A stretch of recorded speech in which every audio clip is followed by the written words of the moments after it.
श्री वाहिगुरु साहिब जी।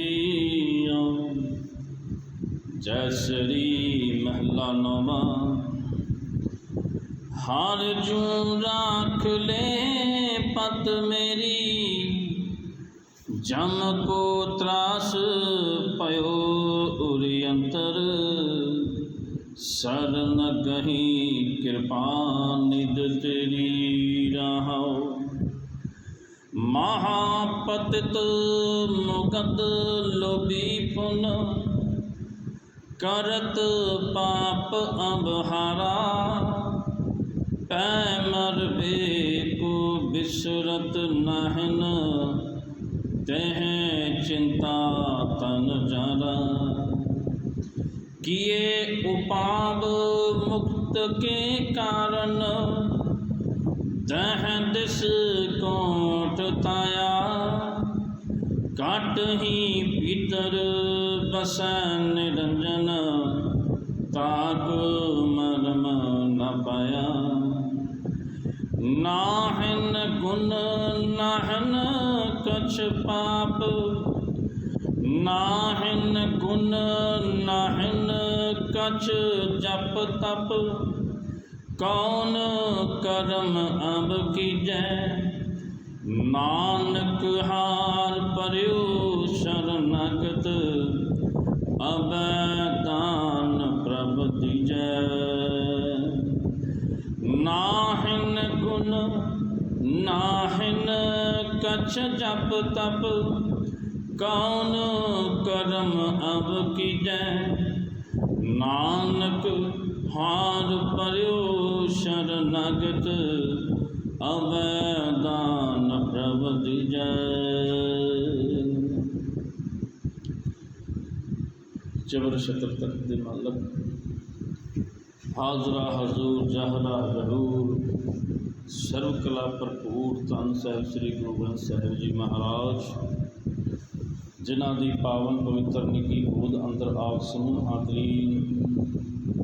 संध्या के दीवाना अंदर जो बैठे हो, चल रही लड़ीवार विचार पावन पवित्र बाणी।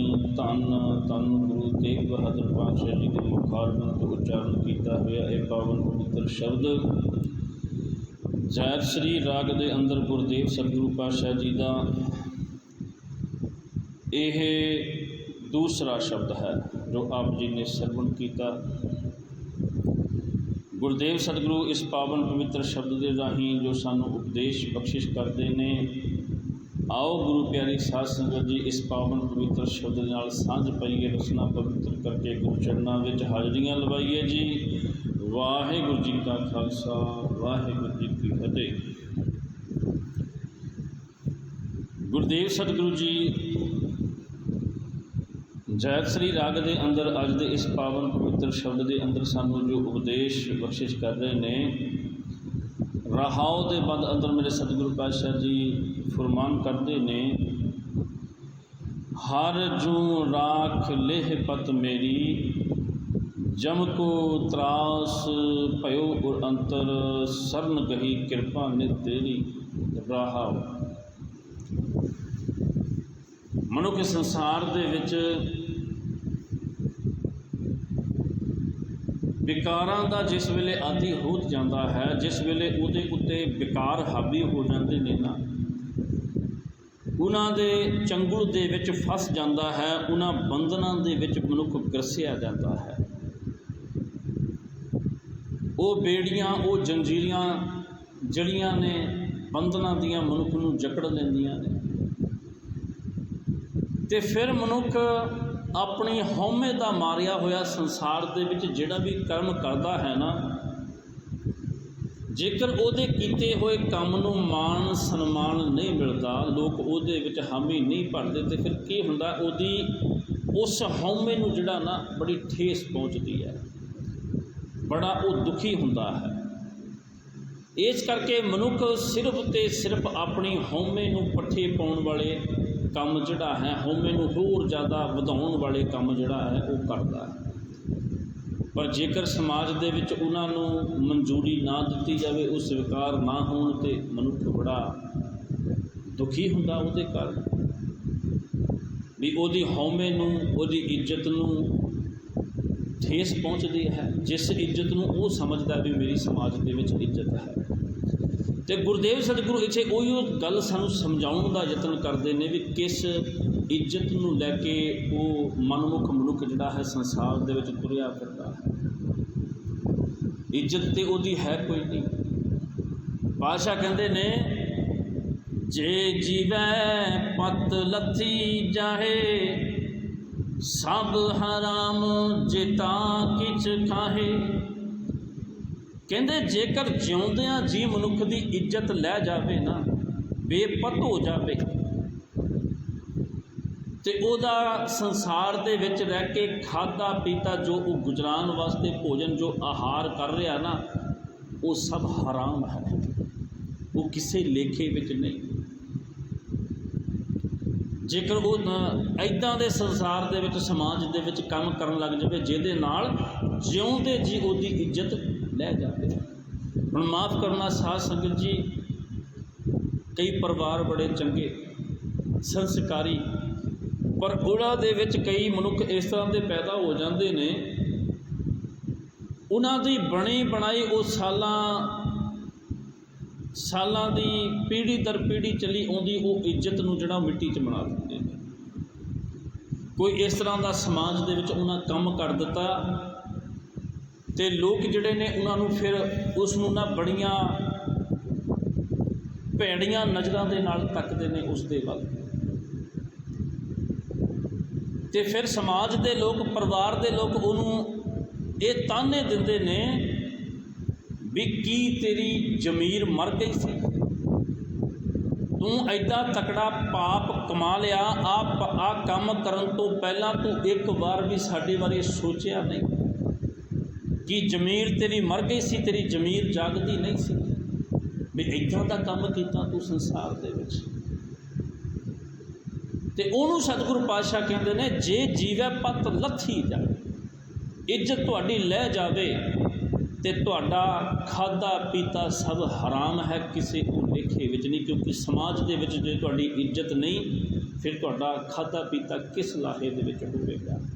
ਇੱਥੇ ਤੱਕ ਲੋਕ ਵੱਡੀਆਂ ਵੱਡੀਆਂ ਵਿਆਹ ਸ਼ਾਦੀਆਂ ਦੇ ਵਿੱਚ, ਪਾਰਟੀਆਂ ਦੇ ਵਿੱਚ ਵੀ ਜਿਹੜਾ ਆਏ ਗਏ ਮਹਿਮਾਨਾਂ ਨੂੰ ਮਹਿਮਾਨ ਨਿਵਾਜ਼ੀ ਕਰਦੇ ਨੇ, ਉੱਥੇ ਉਹਨਾਂ ਨੂੰ ਜੋ ਭੋਜਨ ਪਕਵਾਨ, ਜੋ ਮਿਠਾਈਆਂ ਖਿਲਾਈਆਂ ਜਾਂਦੀਆਂ ਨਾ, ਉਹ ਕਿਤੇ ਨਾ ਕਿਤੇ ਇੱਜ਼ਤ ਨਾਲ ਹੀ ਸੰਬੰਧ ਰੱਖਦੀਆਂ ਨੇ ਵੀ ਮੈਂ ਬਹੁਤ ਵੱਡਾ, ਮੇਰੀ ਸਮਾਜ ਦੇ ਵਿੱਚ ਇੱਜ਼ਤ ਬੜੀ ਹੈ, ਅਤੇ ਮੈਂ ਲੋਕਾਂ ਦੀ ਆਓ ਭਗਤ ਮਾਣ ਸਨਮਾਨ ਬੜਾ ਉੱਚੇ ਤਰੀਕੇ ਨਾਲ ਕਰਨਾ, ਬੜੇ ਚੰਗੇ ਤਰੀਕੇ ਨਾਲ ਕਰਨਾ, ਮੇਰੀ ਇੱਜ਼ਤ ਬੜੀ ਹੈ ਅਤੇ ਇਹਦੇ ਨਾਲ ਮੇਰੀ ਇੱਜ਼ਤ ਦੇ ਵਿੱਚ ਹੋਰ ਜ਼ਿਆਦਾ ਇਜ਼ਾਫਾ ਹੋਵੇਗਾ, ਮੇਰੀ ਇੱਜ਼ਤ ਸਮਾਜ ਦੇ ਵਿੱਚ ਵੱਧ ਜਾਵੇਗੀ। ਕਿਤੇ ਨਾ ਕਿਤੇ ਇਹ ਇੱਜ਼ਤ ਨਾਲ ਹੀ ਸੰਬੰਧ ਰੱਖਦੇ ਨੇ। ਮਨੁੱਖ ਆਪਣੀ ਇੱਜ਼ਤ, ਆਪਣੇ ਪੱਤ, ਆਪਣੀ ਆਬਰੂ ਦੇ ਲਈ, ਆਪਣੇ ਵਰਚਸਵ ਦੇ ਵਾਸਤੇ, ਆਪਣੇ ਅਹੁਦੇ ਦੇ ਵਾਸਤੇ, ਆਪਣੇ ਆਪ ਨੂੰ ਵਡਿਆਉਣ ਦੀ ਖਾਤਰ ਸਮਾਜ ਦੇ ਵਿੱਚ ਇਹ ਸਾਰਾ ਕੁਝ ਕਰਦਾ ਹੈ। ਅਤੇ ਸਤਿਗੁਰੂ ਪਾਤਸ਼ਾਹ ਕਹਿੰਦੇ ਇਹਦੇ ਪਿੱਛੇ ਤੇਰੀ ਹਉਮੈ ਹੈ, ਅਤੇ ਤੂੰ ਹਉਮੈ ਨੂੰ ਦਿਨ ਪ੍ਰਤੀ ਦਿਨ ਉਹਨੂੰ ਵਧਾਉਂਦਾ ਹੀ ਜਾ ਰਿਹਾ, ਹਉਮੈ ਘਟੇਗੀ ਨਹੀਂ। ਮਾਫ਼ ਕਰਨਾ ਸਾਧ ਸੰਗਤ ਜੀ, ਲੱਕੜੀਆਂ ਦੇ ਢੇਰ ਨੂੰ ਜੇਕਰ ਅੱਗ ਲੱਗ ਜਾਵੇ ਨਾ, ਹਜ਼ਾਰਾਂ ਕੁਇੰਟਲ, ਹਜ਼ਾਰਾਂ ਟਨ ਲੱਕੜ ਨੂੰ ਤੁਸੀਂ ਅੱਗ ਲਾ ਕੇ ਸਾੜ ਦੇਵੋ, ਅੱਗ ਕਦੇ ਵੀ ਤੁਹਾਨੂੰ ਇਹ ਜਵਾਬ ਨਹੀਂ ਦੇਗੀ ਕਿ ਮੈਂ ਤ੍ਰਿਪਤ ਹੋ ਚੁੱਕੀ ਹਾਂ, ਹੁਣ ਲੱਕੜਾਂ ਹੋਰ ਨਾ ਪਾਓ। ਕਦੇ ਵੀ ਤੁਸੀਂ ਕਿਤੇ ਲੱਕੜੀਆਂ ਨੂੰ ਅੱਗ ਲਾਓ ਨਾ, ਅੱਗ ਕਦੇ ਨਹੀਂ ਕਹੇਗੀ ਵੀ ਮੈਂ ਤ੍ਰਿਪਤ ਹੋ ਚੁੱਕੀ ਹਾਂ, ਹੋਰ ਲੱਕੜਾਂ ਨਾ ਪਾਓ। ਉਹਦੀ ਤ੍ਰਿਸ਼ਨਾ ਜਿਹੜੀ ਹੈ ਉਹ ਵੱਧਦੀ ਜਾਂਦੀ ਹੈ। ਜਿੱਦਾਂ ਜਿੱਦਾਂ ਤੁਸੀਂ ਲੱਕੜਾਂ ਪਾਉਂਦੇ ਜਾਓਗੇ ਵਿੱਚ, ਉਹ ਲਾਟਾਂ ਵੱਧਦੀਆਂ ਜਾਣਗੀਆਂ। ਅੱਗ ਕਦੇ ਰੱਜਦੀ ਥੋੜ੍ਹੀ ਹੈ। ਲੱਕੜਾਂ ਖਤਮ ਹੁੰਦੀਆਂ ਹੋ ਜਾਂਦੀਆਂ ਨੇ, ਜੰਗਲਾਂ ਦੇ ਜੰਗਲ ਸਵਾਹ ਹੋ ਜਾਂਦੇ ਨੇ, ਪਰ ਅੱਗ ਕਦੇ ਨਹੀਂ ਕਹਿੰਦੀ ਵੀ ਮੈਂ ਤ੍ਰਿਪਤ ਹੋ ਚੁੱਕੀ ਹਾਂ। ਨਹੀਂ, ਉਹ ਸੜ ਕੇ ਸਵਾਹ ਕਰ ਦਿੰਦੀ। ਅਤੇ ਪਾਤਸ਼ਾਹ ਕਹਿੰਦੇ ਜਿਉਂਦੇ ਜੀ ਆਪਣੀ ਇੱਜ਼ਤ ਆਬਰੂ ਗਵਾਉਣ ਵਾਲੀਆਂ ਗੱਲਾਂ ਨੇ। ਆਪਣੀ ਇੱਜ਼ਤ ਆਪ ਖਤਮ ਕਰਨ ਵਾਲੀਆਂ ਗੱਲਾਂ ਨੇ ਸੰਸਾਰ ਦੇ ਵਿੱਚ, ਜਿਹਨੂੰ ਪਾਤਸ਼ਾਹ ਕਹਿੰਦੇ ਪਾਏ ਕੁਹਾੜਾ ਮਾਰਿਆ ਗਾਫਲ ਆਪਣੇ ਹੱਥ। ਉਸ ਗਾਫਲ ਬੇਸੁਰਤ ਮਨੁੱਖ ਨੇ ਆਪਣੇ ਪੈਰ ਦੇ ਵਿੱਚ ਆਪ ਕੁਹਾੜਾ ਮਾਰ ਲਿਆ, ਆਪਣੀ ਇੱਜ਼ਤ ਆਪ ਖਰਾਬ ਕਰ ਲਈ। तो गुरुदेव सतगुरु समझाते फिर इनू कहते पातशाह जी मन नू समझाउणा करते हैं, कहते रे जी निर्लज लाज तोह नाही हर तज, कहते हे जी निर्लज, निर्लज का मतलब होता बेशरम, हे बेशरम मना तेनू लाज ही कोई नहीं, तेनू शर्म ही कोई नहीं आती। रे जी निर्लज लाज तोह नाही हार तज कत काहू के जाही। हुण माफ़ करना साध संगत जी,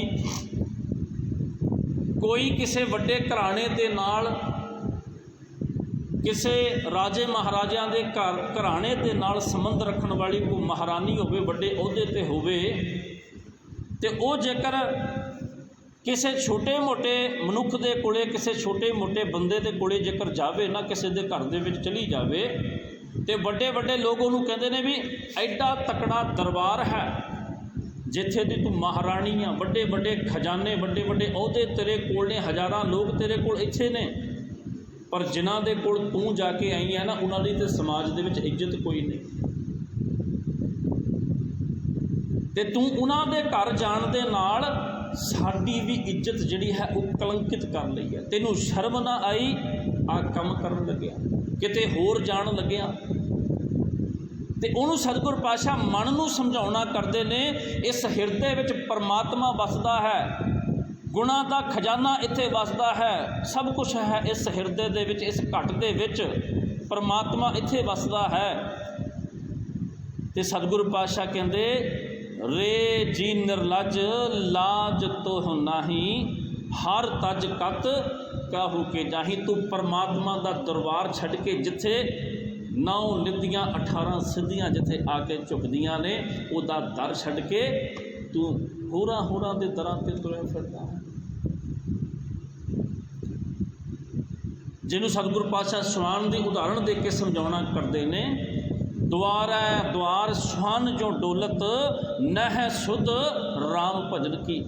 भी कुत्ते की तरह, कुत्ता साध संगत जी देखो, किसी ने घर दे विच कुत्ता पालिया ना, उन्हें पेट भर भोजन जिहड़ा है छका दिता, उन्होंने दे दिता, पर फिर भी कुत्ते नूं आदत है, वो लोभी है, उन्होंने आदत है वो दूसरे के घर भी जाएगा, उत्थे भी वो मूँह मारन की कोशिश करेगा, तीसरे घर भी जाएगा, क्योंकि लोभ है।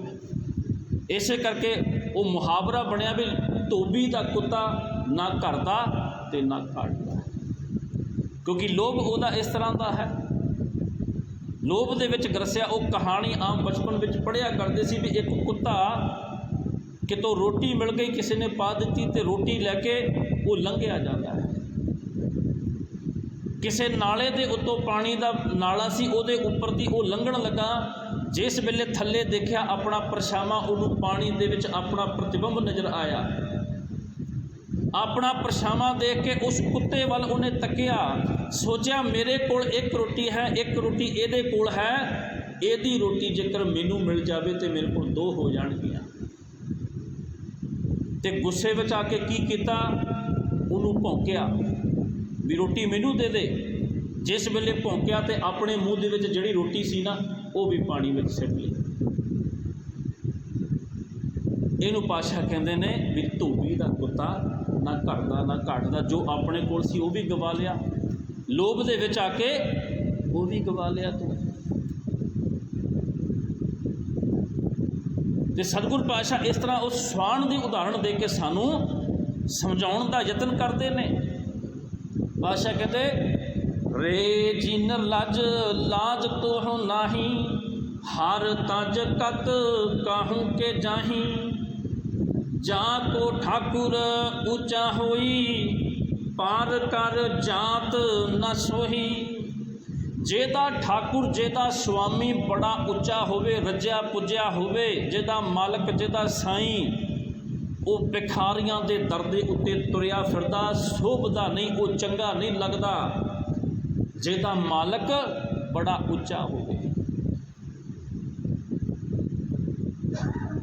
जेदा मालक बड़ा उच्चा होवे, जिस अहुदे दे उत्ते तैनू उन्हां बिठाया है, तू उन्हां नीवें नीवें लोकां दे विच जाके अपनी इज्जत खराब करता फिरदा, अपने स्वामी दी ओदी भी इज्जत तू रोलण की कोशिश करता फिरदा।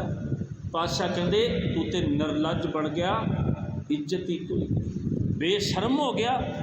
जेकर तेनों कोई शर्म होंदी तो तू इदां दा काम कदे भी ना करदा, तू तो इज्जत खराब करन दियां गल्लां करदा। इस तरह पातशाह मन नूं समझाउंदे ने। साध संगत जी, जदों मन बेकारी होकर तुरदा ना तो फिर ये कोई शर्म थोड़ी करदा भी मेरी इज्जत आबरू जिहड़ी है वो रुल जाएगी। मैनू सतगुर पातशाह ने दस्या भी मन तू जोत स्वरूप है, ना तू शरीर भी नहीं, तू कोई काया भी नहीं, तू उस जोत का स्वरूप है, जिहड़ी परम जोत है ना उसका स्वरूप है। तेनू सतगुर पातशाह ने किड्डा तकड़ा ओहदा दिता। जिस हिरदे विच तू वसदा है उसे घट दे विच परमात्मा वसदा है, उत्थे तेरा निवास है। पर तू जिद्दां दे कर्म तू करदा ना इहदे नाल इज्जत रुल जाती है। इज्जत बनाउणी बड़ी औखी है। तो पातशाह इत्थे आरंभता विच बचन करते ने, कहंदे हर जू राख ले पत मेरी, हे हरि परमात्मा, हे अकाल पुरख वाहिगुरु महाराज जी, मेरी इज्जत रख लो।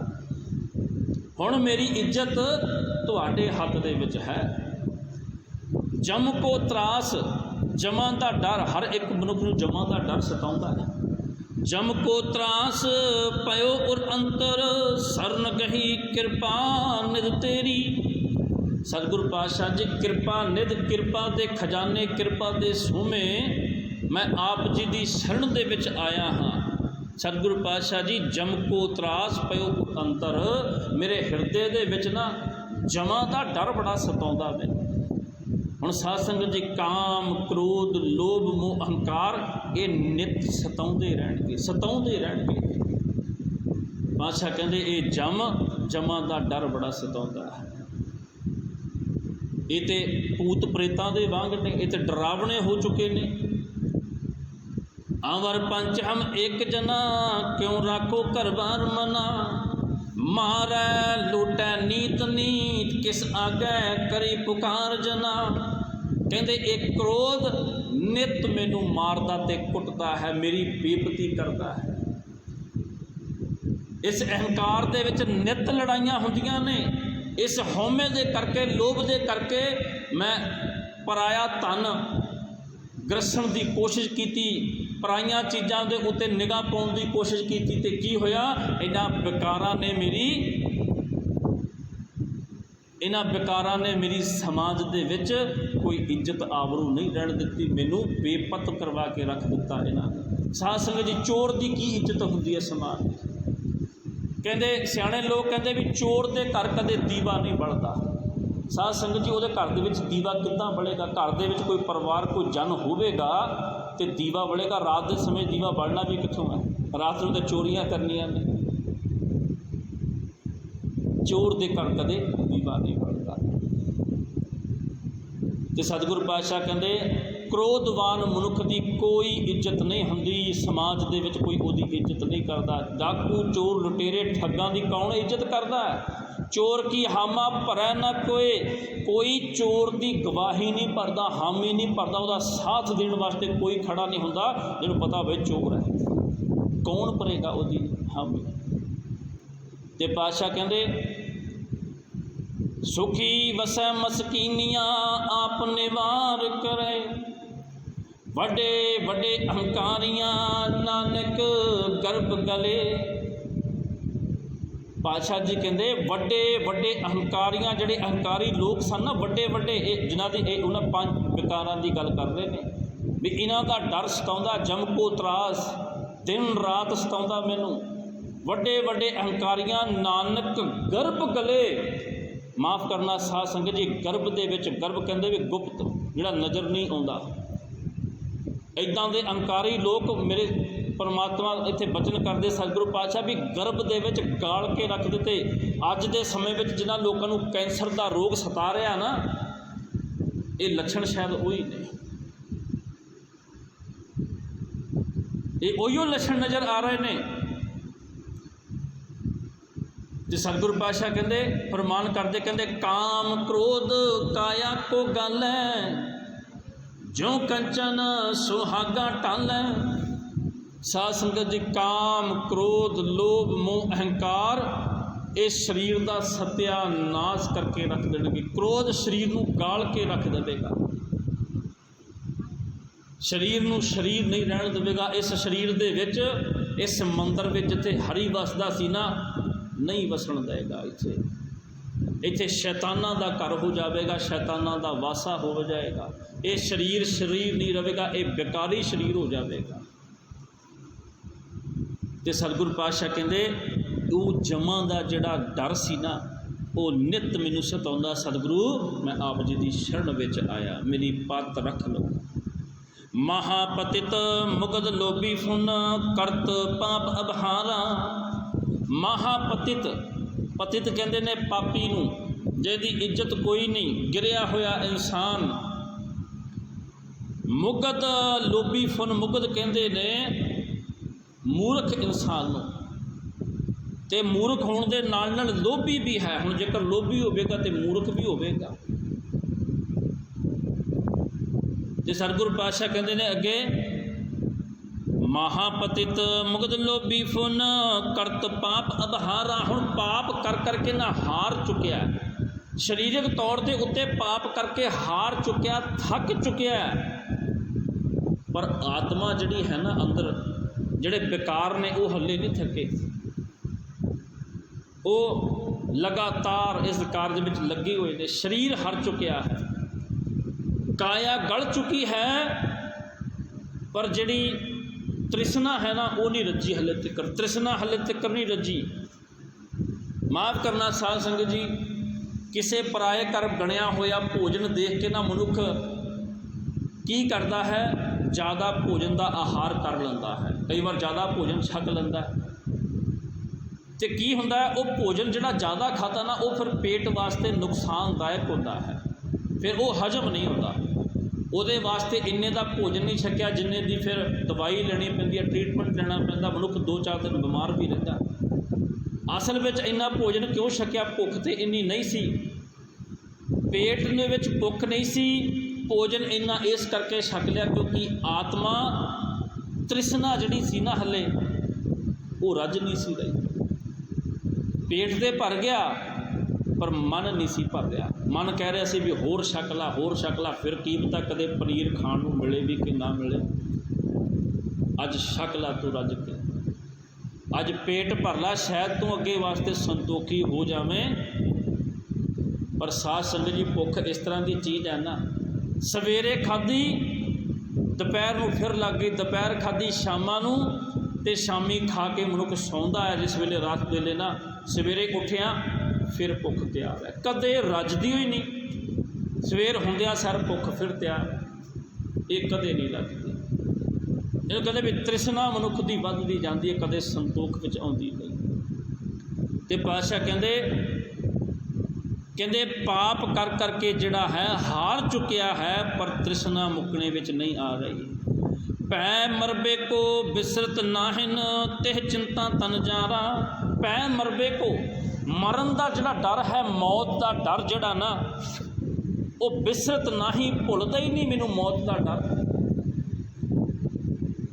ਤਿਹ ਚਿੰਤਾ ਤਨ ਜਾਰਾ, ਅਤੇ ਉਹਦੀ ਚਿੰਤਾ ਦੇ ਵਿੱਚ ਇਹ ਤਨ ਜਿਹੜਾ ਨਾ ਜਲਦਾ ਜਾ ਰਿਹਾ, ਜਲਦਾ ਜਾ ਰਿਹਾ ਹੈ। ਇਹ ਤਪਸ ਦੇ ਵਿੱਚ ਸੜ ਰਿਹਾ ਹੈ। ਹੁਣ ਮਾਫ਼ ਕਰਨਾ ਸਾਧ ਸੰਗਤ ਜੀ, ਇੱਥੇ ਮੌਤ ਦਾ ਡਰ ਕਿਹੜਾ ਹੈ? ਇਹ ਉਹ ਗੱਲ ਚੱਲ ਰਹੀ ਹੈ, ਜੇ ਜੀਵੇ ਪਤ ਲੱਥੀ ਜਾਏ। ਜਿਉਂਦਿਆਂ ਜੀ ਜਿਸ ਦੀ ਇੱਜ਼ਤ ਖਤਮ ਹੋ ਗਈ ਨਾ, ਜਿਹਦੀ ਇੱਜ਼ਤ ਸਮਾਪਤ ਹੋ ਗਈ, ਉਹ ਮਨੁੱਖ ਜਿਉਂਦਾ ਨਹੀਂ ਹੈ, ਮਰ ਚੁੱਕਿਆ ਹੈ। ਪਾਤਸ਼ਾਹ ਕਹਿੰਦੇ ਸੋ ਜੀਵਿਆ ਜਿਸ ਮਨ ਵਸਿਆ ਸੋਏ, ਨਾਨਕ ਅਵਰ ਨਾ ਜੀਵੈ ਕੋਈ। ਜਿਸ ਦੇ ਹਿਰਦੇ ਵਿੱਚ, ਜੈਨ ਦੇ ਵਿੱਚ ਪਰਮਾਤਮਾ ਵਸਦਾ ਸਾਧ ਸੰਗਤ ਜੀ, ਉਹ ਲੋਕ ਜਿਉਂਦੇ ਨੇ, ਉਹ ਜਿਉਂਦੇ ਨੇ, ਹੱਸਦੇ ਵਸਦੇ, ਖਿੜੇ ਹੋਏ ਚਿਹਰੇ ਨੇ ਉਹਨਾਂ ਦੇ, ਲੈ ਲਹਾਉਂਦੇ ਨੇ, ਉਹ ਆਪ ਮੁਸਕਰਾਉਂਦੇ ਨੇ, ਦੂਸਰਿਆਂ ਨੂੰ ਵੀ ਮੁਸਕਰਾਉਂਦੇ ਨੇ ਨਾਲ। ਲੋਕ ਵੀ ਉਹਨਾਂ ਦੇ ਕੋਲੋਂ ਖੁਸ਼ੀਆਂ ਲੈ ਰਹੇ ਨੇ, ਉਹਨਾਂ ਕੋਲੋਂ ਆਨੰਦ ਲੈ ਰਹੇ ਨੇ। ਪਰ ਜਿਹੜੇ ਆਪ ਮੁਰਝਾਏ ਹੋਏ ਨੇ ਨਾ, ਉਹ ਕਿਸੇ ਨੂੰ ਆਨੰਦ ਨਹੀਂ ਦੇ ਸਕਦੇ। एक गुलाब का फुल है, ਉਹਦਾ ਗੁਣ ਕੀ ਹੈ ਵੀ ਅਸਲ ਗੁਲਾਬ ਦਾ ਫੁੱਲ ਹੈ ਨਾ, ਉਹਦੇ ਕੋਲ ਜਾਓਗੇ ਸੁਗੰਧ ਵਾਸਨਾਵਾਂ ਦੇਵੇਗਾ, ਤੁਹਾਡੇ ਘਰ ਨੂੰ ਸੁਗੰਧਿਤ ਕਰ ਦੇਵੇਗਾ। ਅਤੇ ਸਾਧ ਸੰਗਤ ਜੀ ਸੁੱਕਿਆ ਹੋਇਆ ਗੁਲਾਬ ਦਾ ਫੁੱਲ ਜਾਂ ਆਰਟੀਫਿਸ਼ਲ ਜਿਹੜੇ ਨੇ ਨਾ, ਇਹ ਸੁੰਦਰ ਬੜੇ ਹੋਣਗੇ ਉਹਨਾਂ ਨਾਲੋਂ ਜ਼ਿਆਦਾ, ਪਰ ਇਹਨਾਂ ਦੇ ਕੋਲ ਮਹਿਕ ਕੋਈ ਨਹੀਂ, ਉਹ ਸੁੱਕੇ ਹੋਏ ਨੇ, ਆਰਟੀਫਿਸ਼ਲ ਸੁੱਕੇ, ਉਹਨਾਂ ਕੋਲ ਖੁਸ਼ੀਆਂ ਕੋਈ ਨਹੀਂ। ਅਤੇ ਸਾਧ ਸੰਗਤ ਜੀ ਜਿਹੜਾ ਹਿਰਦਾ ਨਾ, ਜਿਹੜਾ ਸਰੀਰ ਗੁਣਾਂ ਦੇ ਨਾਲ ਭਰਪੂਰ ਹੈ, ਜਿਹੜਾ ਹਿਰਦਾ ਭਰਿਆ ਹੋਇਆ ਡੁੱਲ ਡੁੱਲ ਕੇ ਪੈ ਰਿਹਾ ਨਾ, ਜਿਹਦੇ ਵਿੱਚੋਂ ਖੁਸ਼ੀਆਂ, ਆਨੰਦ, ਸੁੱਖ, ਚੈਨ ਜਿਹਦੇ ਵਿੱਚ ਭਰਿਆ ਹੋਇਆ ਡੁੱਲ ਰਿਹਾ ਹੈ, ਉਹ ਲੋਕਾਂ ਨੂੰ ਖੁਸ਼ੀਆਂ, ਉਹ ਚੀਜ਼ਾਂ ਵੰਡੇਗਾ, ਲੋਕ ਉਹਦੇ ਕੋਲ ਭਰ ਭਰ ਕੇ ਲੈ ਜਾਣਗੇ। ਪਰ ਸਾਧ ਸੰਗਤ ਜੀ ਜਿਹੜਾ ਆਪ ਦੁਖੀ ਹੈ, ਜਿਹਦੇ ਕੋਲ ਦੁੱਖ ਭਰੇ ਹੋਏ ਨੇ, ਉਹ ਕਿਸੇ ਨੂੰ ਸੁੱਖ ਨਹੀਂ ਦੇ ਸਕਦਾ, ਆਪ ਦੁਖੀ ਹੈ। ਅਤੇ ਪੁਰਾਤਨ ਲੋਕ ਕਿਹਾ ਕਰਦੇ ਸੀ, ਜੇਕਰ ਪੁੱਤਰ ਨਾ ਜਵਾਨ ਪੁੱਤਰ ਹੈ, ਹੁਣ ਜੇਕਰ ਉਹ ਸੁਧਰਦਾ ਨਹੀਂ, ਮਾੜੇ ਕੰਮ ਕਰਦਾ ਹੈ, ਸ਼ੈਤਾਨ ਹੈ, ਬੜਾ ਮਾੜੇ ਕੰਮ ਕਰਦਾ ਹੈ, ਚੰਚਲ ਮਨ ਹੈ, ਤਰ੍ਹਾਂ ਤਰ੍ਹਾਂ ਦੇ ਨਸ਼ੇ ਕਰਦਾ, ਅਤੇ ਲੋਕ ਕਹਿੰਦੇ ਇਹਦਾ ਵਿਆਹ ਕਰ ਦਿਓ, ਇਹ ਸੁਧਰ ਜਾਏਗਾ, ਵਿਆਹ ਕਰ ਦਿਓ, ਘਰ ਵਾਲੀ ਆਏਗੀ, ਉਹ ਇਹਨੂੰ ਸੁਧਾਰ ਦੇਗੀ, ਲਗਾਮ ਪਾ ਦੇਗੀ। ਪਰ ਮਾਫ਼ ਕਰਨਾ ਸਾਧ ਸੰਗਤ ਜੀ, ਸਾਡੇ ਵਿਗੜੇ ਹੋਏ ਪੁੱਤਰ ਦਾ ਵਿਆਹ ਕਰਕੇ ਕਿਸੇ ਦੀ ਧੀ ਦਾ ਵਸਦਾ ਹੋਇਆ ਘਰ ਉਜਾੜਨ ਦਾ ਸਾਨੂੰ ਕੀ ਅਧਿਕਾਰ ਹੈ? ਕੋਈ ਬੜਾ ਸੁਖੀ ਵਸ ਰਿਹਾ ਹੈ, ਪਰ ਉਹਦਾ ਵਿਆਹ ਇੱਕ ਦੁਖੀ ਬੰਦੇ ਦੇ ਨਾਲ ਕਰ ਦਿੱਤਾ, ਜਿਹਦੀ ਜ਼ਿੰਦਗੀ ਵਿੱਚ ਕਦੇ ਸੁੱਖ ਨਹੀਂ, ਕਦੇ ਚੈਨ ਨਹੀਂ, ਅੰਦਰੂਨੀ ਤੌਰ ਦੇ ਉੱਤੇ ਬੜਾ ਟੈਨਸ਼ਨ ਦੇ ਵਿੱਚ ਹੈ, ਬੜਾ ਦੁਖੀ ਹੈ। ਉਹਦੇ ਨਾਲ ਜਿਹਦਾ ਵਿਆਹ ਹੋਵੇਗਾ, ਜਿਹੜੀ ਉਹਦੀ ਸੰਗਣੀ ਬਣੇਗੀ, ਜਿਹੜੀ ਉਹਦੀ ਸਾਥੀ ਬਣੇਗੀ, ਉਹਦੀ ਵੀ ਜ਼ਿੰਦਗੀ ਉਹ ਤਬਾਹ ਕਰਕੇ ਰੱਖ ਦੇਵੇਗਾ। ਸਾਨੂੰ ਕੋਈ ਅਧਿਕਾਰ ਨਹੀਂ ਕਿਸੇ ਦੀ ਜ਼ਿੰਦਗੀ ਤਬਾਹ ਕਰਨ ਦਾ। ਜਿਹੜਾ ਆਪ ਸੁਖੀ ਹੈ ਨਾ, ਉਹ ਦੂਸਰਿਆਂ ਨੂੰ ਵੀ ਸੁੱਖ ਦੇਵੇਗਾ। ਅਤੇ ਅੱਜ ਕੱਲ੍ਹ ਵੱਧ ਤੋਂ ਵੱਧ ਡਾਈਵੋਰਸ ਜਿਹੜੇ ਹੁੰਦੇ ਨੇ, ਤਲਾਕ ਹੋ ਰਹੇ ਨੇ, ਇਹਦਾ ਕਾਰਨ ਇਹ ਹੈ ਵੀ ਜਾਂ ਤਾਂ ਕੁੜੀ ਸੁਖੀ ਨਹੀਂ ਪਹਿਲਾਂ ਤੋਂ, ਅਤੇ ਉਹ ਜਿਹਦੇ ਨਾਲ ਵਿਆਹ ਹੋ ਗਿਆ, ਜਿਹਦੇ ਲੜ ਲਾ ਦਿੱਤੀ, ਉਹ ਵੀ ਸੁਖੀ ਨਹੀਂ ਸੀ। ਇਸ ਕਰਕੇ ਉਹਨਾਂ ਵਿੱਚ ਆਪਸ ਦੇ ਵਿੱਚ ਤਾਲਮੇਲ ਕਦੇ ਬਣਿਆ ਹੀ ਨਹੀਂ। ਉਹ ਦੁਖੀ ਦੁਖੀ ਦੋਨੋਂ ਰਲ ਗਏ ਅਤੇ ਦੁੱਖਾਂ ਦੇ ਪਹਾੜ ਟੁੱਟ ਪਏ, ਦੁਖੀ ਦੁਖੀ ਦੋਨੋਂ ਰਲ ਪਏ। ਅਤੇ ਜਦੋਂ ਸੁਖੀ ਸੁਖੀ ਆਪਸ ਦੇ ਵਿੱਚ ਮਿਲਣਗੇ ਨਾ, ਦੋਨੋਂ ਆਨੰਦਿਤ ਹੋਣਗੇ, ਦੋਨਾਂ ਦੇ ਕੋਲੇ ਗੁਣ ਹੀ ਗੁਣ ਹੋਣਗੇ, ਉਹ ਘਰ ਖੁਸ਼ੀਆਂ ਨਾਲ ਭਰ ਜਾਵੇਗਾ, ਉਹ ਸੰਸਾਰ ਆਨੰਦਿਤ ਹੋਵੇਗਾ।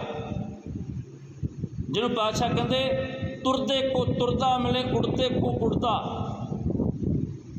ਇਹ ਜੋੜੀ ਹੈ ਆਪਸ ਦੇ ਵਿੱਚ। ਤੁਰਦਿਆਂ ਦੇ ਨਾਲ ਤੁਰਦੇ ਲੋਕ ਹੀ ਮਿਲ ਸਕਦੇ ਨੇ। ਗੁਰਮੁਖ ਦੀ ਸੰਗਤ ਗੁਰਮੁਖ ਨਾਲ ਹੋ ਸਕਦੀ ਹੈ, ਅਤੇ ਮਨਮੁਖ ਦੀ ਮਨਮੁਖ ਦੇ ਨਾਲ, ਵਿਕਾਰੀਆਂ ਦੀ ਵਿਕਾਰੀਆਂ ਦੇ ਨਾਲ। ਅਤੇ ਪਾਤਸ਼ਾਹ ਇੱਥੇ ਫਿਰ ਸਮਝਾਉਣ ਦਾ ਸਾਨੂੰ ਯਤਨ ਕਰਦੇ ਨੇ ਵੀ ਮੌਤ ਦਾ ਡਰ ਸਤਾਉਂਦਾ ਹੈ, ਨਿੱਤ ਸਤਾਉਂਦਾ, ਪਰ ਵਿਸਰਦਾ ਨਹੀਂ, ਕਦੇ ਮੈਨੂੰ ਭੁੱਲਦਾ ਹੀ ਨਹੀਂ, ਦਿਨ ਰਾਤ ਸਤਾਉਂਦਾ ਹੈ।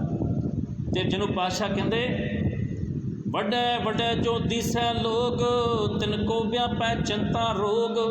ਆ ਚਿੰਤਾ ਇਹ ਸਤਾ ਰਹੀ ਹੈ, ਇਹ ਰੋਗ ਬਿਮਾਰੀ ਲੱਗੀ ਹੋਈ, ਇਹ ਜਿਉਣ ਨਹੀਂ ਦਿੰਦੀ। ਮਾਫ਼ ਕਰਨਾ ਸਾਧ ਸੰਗਤ ਜੀ, ਮੌਤ ਦਾ ਡਰ ਜਿਹੜਾ ਹੈ, ਵਿਕਾਰਾਂ ਦੀ ਮੌਤ ਮਰਨਾ, ਇਹ ਡਰ ਹੈ। ਬਾਬਾ ਕਬੀਰ ਸਾਹਿਬ ਕਹਿੰਦੇ ਇੱਕ ਵਾਰੀ ਮਰਨਾ ਪਵੇਗਾ, ਮਰ ਕੇ ਫਿਰ ਜਿਹੜਾ ਜੀਵਨ ਮਿਲੇਗਾ, ਜਿਹੜੀ ਜ਼ਿੰਦਗੀ ਮਿਲੇਗੀ, ਉਹ ਆਨੰਦਿਤ ਹੋਵੇਗੀ। ਇੱਕ ਵਾਰੀ ਮਰਨਾ ਪਵੇਗਾ। ਆਪਣੇ ਮਨ ਨੂੰ ਇੱਕ ਵਾਰੀ ਮਾਰ ਲਓ, ਮਨ ਦਾ ਕਤਲ ਕਰ ਦੇਵੋ, ਇੱਕ ਵਾਰੀ ਇਹਦਾ ਗਲਾ ਘੁੱਟ ਦੇਵੋ, ਇਹਨੂੰ ਮਾਰਨਾ ਪਵੇਗਾ। ਅਤੇ ਫਿਰ ਜਿਹੜਾ ਮਨ ਮਿਲੇਗਾ ਨਾ ਤੁਹਾਨੂੰ, ਉਹ ਆਨੰਦਿਤ ਹੋਵੇਗਾ, ਉਹ ਜ਼ਿੰਦਗੀ, ਉਹ ਨਵਾਂ ਜਨਮ ਹੋਵੇਗਾ ਤੁਹਾਡਾ। ਜਿਹਨੂੰ ਬਾਬਾ ਕਬੀਰ ਸਾਹਿਬ ਕਹਿੰਦੇ ਜਿਸ ਮਰਨੇ ਤੈ ਜਗ ਡਰੈ, ਮੇਰੇ ਮਨ ਆਨੰਦ। ਸਾਧ ਸੰਗਤ ਜੀ, ਮੌਤ ਦਾ ਕਿਸੇ ਕੋਲ ਆਨੰਦ ਹੁੰਦਾ? ਕੋਈ ਬੰਦਾ ਕਹਿੰਦਾ ਵੀ ਮੈਨੂੰ ਮੌਤ ਦੀ ਖੁਸ਼ੀ ਹੈ। ਬਾਬਾ ਕਬੀਰ ਸਾਹਿਬ ਕਿਸ ਮੌਤ ਦੀ ਗੱਲ ਕਰਦੇ ਨੇ? ਕਿਸ ਮੌਤ ਦੀ ਗੱਲ ਕਰਦੇ ਨੇ? ਉਹ ਵਿਕਾਰਾਂ ਰੂਪੀ ਮੌਤ। ਕਹਿੰਦੇ ਉਹ ਵਿਕਾਰਾਂ ਦੀ ਮੌਤ ਜਿਹੜੀ ਹੈ ਨਾ, ਉਹਦੇ ਤੋਂ ਮੇਰੀ ਬੰਦ ਖਲਾਸੀ ਹੋ ਜਾਵੇ, ਛੁਟਕਾਰਾ ਹੋ ਜਾਵੇ। ਜਿਸ ਮਰਨੇ ਤੇ ਜਗ ਡਰੈ, ਮੇਰੇ ਮਨ ਆਨੰਦ। ਮਰਨੇ ਹੀ ਤੇ ਪਾਈਐ ਪੂਰਨ ਪਰਮਾਨੰਦ। ਆਨੰਦ ਇੱਥੇ ਪ੍ਰਾਪਤ ਹੋਵੇਗਾ। ਅੱਗੇ ਪਾਤਸ਼ਾਹ ਕਹਿੰਦੇ ਕਿਆ ਜਾਣਾ ਕਿਵ ਮਰਾਂਗੇ, ਕੈਸਾ ਮਰਨਾ ਹੋਏ। ਕੀ ਪਤਾ ਕਿੱਥੇ ਮੌਤ ਹੋਵੇਗੀ, ਕਦੋਂ ਕ੍ਰੋਧ ਦੇ ਵਿੱਚ ਮਰ ਗਏ, ਕਦੋਂ ਲੋਭ ਦੇ ਉੱਤੇ ਡੁੱਲ ਗਏ, ਕਦੋਂ ਕਿਸੇ ਦਾ शरीर देख के, किसी का रंग रूप देख के उत्थे कामार्थी बन गए। कदों किहड़ी मौत मरांगे पता नहीं, कदों पैसों उत्ते डुल जावांगे पता नहीं, कदों स्वार्थ विच मरांगे पता नहीं। क्या जाना कि मरेंगे कैसा मरना होए, जेकर साहिब मनु ना विसरै तां सहला मरना होए। परमात्मा जेकर ना विसरे ना फिर मरना चंगा हुंदा है। उन्हां दी मौत दे उत्ते लोग सलामा करते हैं, दुनिया उन्होंने याद करती है, जिहड़े संसार विचों कुछ करके जाते हैं, संसार दे विच उन्हां दे नाम उन्हां दे सिद्धांत दुनिया विच कायम रहते हैं। आ 35 महापुरुषों की बाणी, उन्हां दा ज्ञान इत्थे साडे कोल पिया, उन्हां दे प्रवचन, उन्हां दे वो निर्मल उपदेश साडे कोल सदा जिउंदे रहणगे। जो तक संसार रहेगा ये जिउंदे रहणगे ते दुनिया नूं जिउण दी जाच सिखाते रहणगे। ये उपदेश साडे कोल पए ने, उन्हां दा एक्सपीरियंस पिया है साडे कोले। ते पातशाह कहंदे कि ये उपाव मुक्त के कारण दहदिस को उठताया। मुक्ति दे लई मैं अनेकां यतन कीते, मैं 10 दिशावां दे विच उठ उठ के भज्जा, बड़े यतन कीते मुक्त होने वास्ते। पर साध संगत जी मुक्ति किद्दां प्राप्त होवे? मरना असी चाहुंदे नहीं, विकारां नूं असी छड्डना नहीं चाहुंदे, ते किद्दां मुक्ति प्राप्त होवेगी? रब नूं किते होर भालदा फिरदा। पातशाह कहंदे घट ही पीतर बसै निरंजन, ताको मरम न पाया। मरम कहंदे ने भेद, परमात्मा तेरे हिरदे विच वसदा है, तू बाहर लभदा फिरदा कित्थे? परमात्मा तेरे अंदर वसदा, इत्थे मुक्ति मिलेगी। साध संगत जी बाहर लभ्या मुक्ति नहीं मिलनी, इत्थे परमात्मा वसदा, सिर्फ इहदा भेद पाला, इहनूं लभ ला, इत्थे बाहर भटकण दा कोई लाभ नहीं। पातशाह कहंदे तू बड़े उच्च घराने दा, बड़े इज्जतदार घराने दा है तू, पर तू छोटे छोटे लोगों के कोल जिन्हां दी कोई इज्जत नहीं, उत्थे तुरिया फिरदा। तैनूं शर्म आउणी चाहिदी है, तू साडी ते अपनी इज्जत खराब करदा फिरदा। जे मुक्ति चाहिदी है तो परमात्मा इस हिरदे विच वसदा, इनू प्रगट कर, इत्थे मुक्ति मिलेगी। नाहन गुण नाहन कछ जप तप, कौन कर्म अब कीजै। कहंदे मनुख दे कोल गुण भी है नहीं, ना कुछ जापिया ते ना तापिया। हुण किहड़ा कर्म करे भी मुक्ति प्राप्त हो जाए? किस कर्म नूं कीतियां मुक्ति प्राप्त हो सकती है? क्योंकि पल्ले गुणा रूपी गठली है ही नहीं, ना जप ना तप। जिन्हों पातशाह कहंदे जप तप संजम धर्म न कमाया, सेवा साध न जानिया हर राया। काहू नानक हम नीच कर्मा, शरण परे की राखूं शर्मा। साध संगत जी जदों कोले कुछ ना होवे ना, फिर की हो सकदा? फिर ते हथ जोड़ के झोली अट के